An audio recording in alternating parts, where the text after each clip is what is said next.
देखिए, इसी को ज्ञान कहते हैं। यही ज्ञान है कि जिस दिन हमें ये बात पता चल जाए कि हमारे लिए क्या लाभदायक है और क्या हानिकारक है, तो हानिकारक चीजों को छोड़ करके लाभदायक चीजों का आश्रय लेना ही ज्ञान है।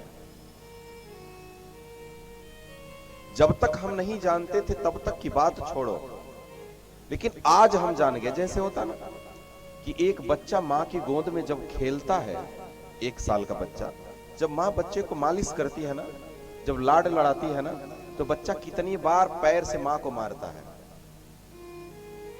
और माँ बड़े प्रेम से उसके पैरों को चूमती है, उसके माथे को चूमती है, कितनी प्रेम से चूमती है।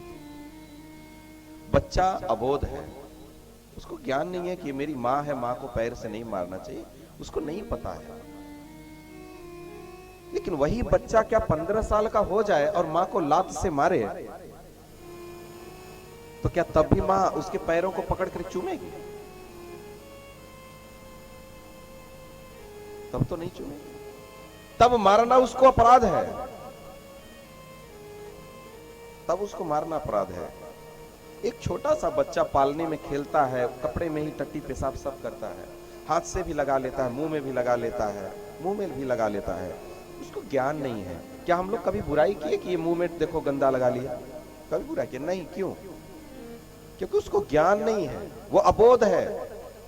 लेकिन जैसे ही वो 5 साल का होता है, बोध होता है, तो वो जाता है शौच के बाद साबुन से हाथ धोता है।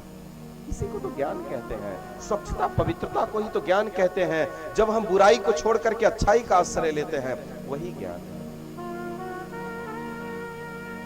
हम जान करके भी अज्ञानी बने हैं, तो उससे बड़ा मूर्ख और उससे बड़ा धोखेबाज इस संसार में कोई नहीं। वो अपने आप को धोखा दे रहा है, दूसरे को नहीं। वो अपने परमार्थ को गंवा रहा है।